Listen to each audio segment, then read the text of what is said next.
Welcome to Coruzant Technologies, home of the Digital Executive Podcast. Welcome to the Digital Executive. Today's guest is Ann Baker. Ann Baker is the Chief Marketing Officer of Adaptiva, a global leader in autonomous endpoint management. Adaptiva works with a majority of the Fortune 500 and is dedicated to delivering the fastest way to patch and manage endpoints at scale. In her role, Ann heads up Adaptiva's marketing initiatives worldwide, leading growth programs and driving market awareness of the company's autonomous endpoint management products. This year alone, Adaptiva has partnered with CrowdStrike, Microsoft Defender, and Insight to fortify endpoint security through streamlined and automated patch management solutions.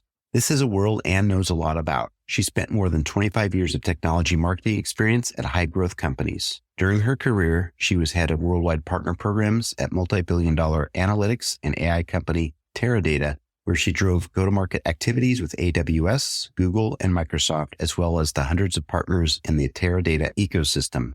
Well, good afternoon, Ann. Welcome to the show. Thanks. It's great to be here, Brian. Absolutely. I appreciate you making the time, hailing out of the great state of Washington there in Seattle.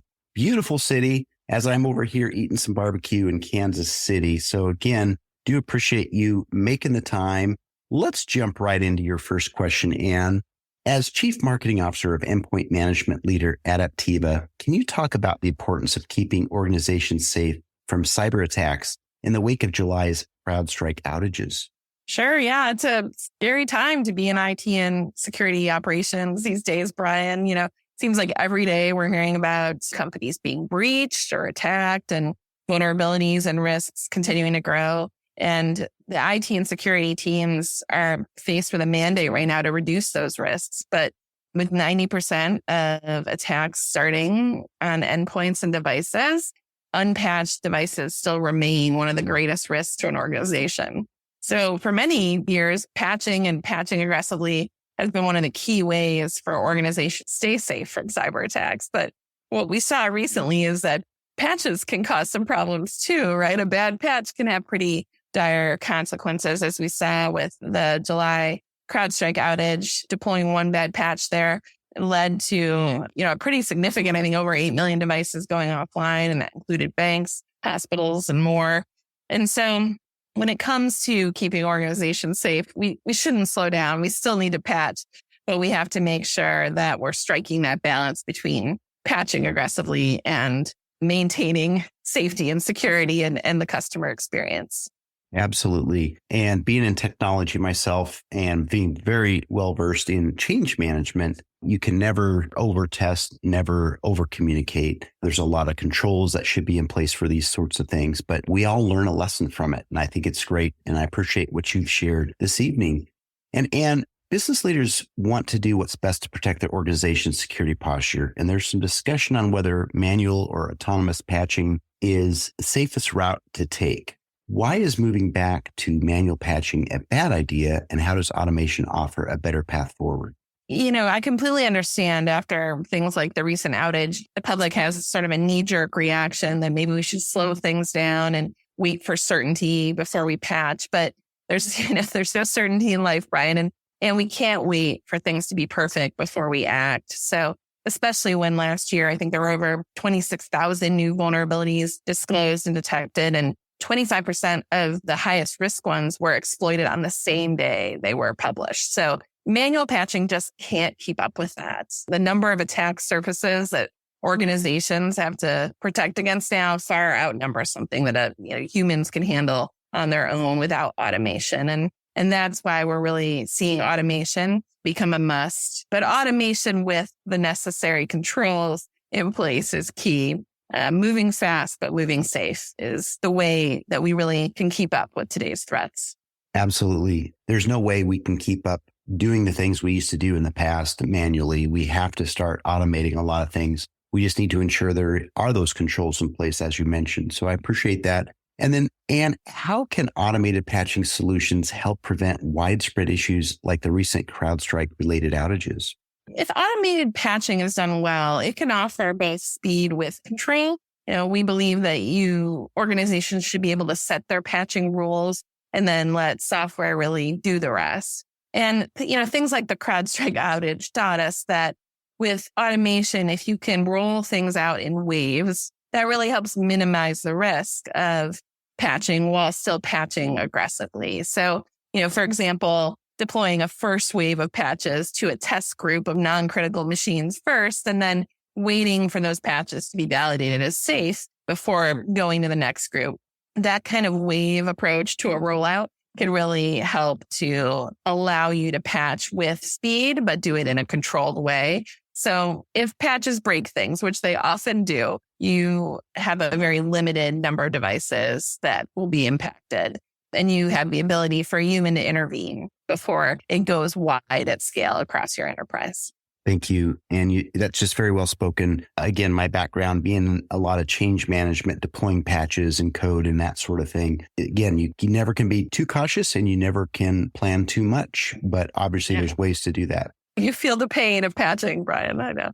Absolutely. And what key lessons should organizations take from recent outages, and how can these inform their approach to patch management? I have three kind of key lessons I gleaned from some of these recent outages. The first is, don't slow down. Patching should remain a top priority for every organization.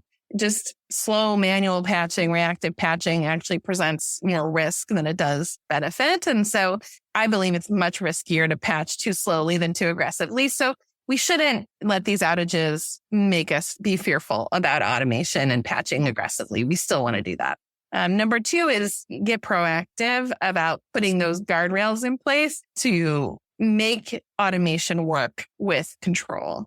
My sons are just starting to drive right now, and I tell them it's okay to go fast, but you never want to go out of control. And I feel the same way about patching. And so selecting patch automation solutions that let you do things like the phased rollouts I was just talking about, or having multi-step approval workflows before you roll out a patch can help really reduce that risk tolerance. And then perhaps most importantly, the ability to pause, cancel, roll back patches when a bad patch happens, that can really give you those checks and balances to take a moment and repair or remediate an issue before it becomes a wide-scale problem. The third and final lesson, it's kind of interesting, but this recent CrowdStrike outage, it shows you even some of the most secure companies in the world, bad things happen, right?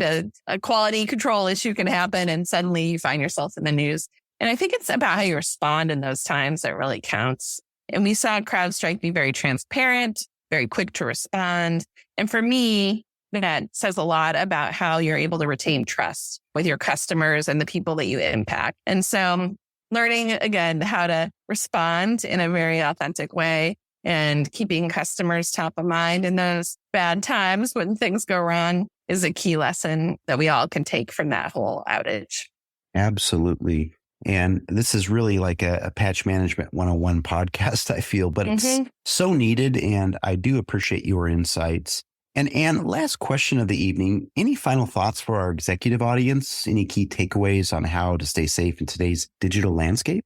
The events of the past month have been pretty unsettling for a lot of folks in the IT and security space, but it's crucial for every organization and leaders in organizations to make decisions based on logic rather than from a place of fear. And so while we know and we've witnessed that mistakes happen and patches can break things, business leaders just need to continue to execute, but in a way that just reduces risk. We're never going to be able to eliminate it completely. But if you can prioritize measures that both reduce your chance of an attack, but also prepare proactively to constrain a bad patch from, having a larger impact, that's really going to be key. We really want people to think about how automated patching with the necessary controls can be the right path forward. And I think during this time, every security and IT organization should be asking themselves, am I patching wrong? And what could I do to be better? Now's the time to be bold and really look for new ways to maximize patching velocity, but do it with both speed and control. Very well put, Anne. I appreciate that. Wrapping up a great little soundbite for our audience this evening. And Anne, I just want to let you know, it's been such a pleasure having you on today, and I look forward to speaking with you real soon. You too, Brian. Great meeting you. Bye for now.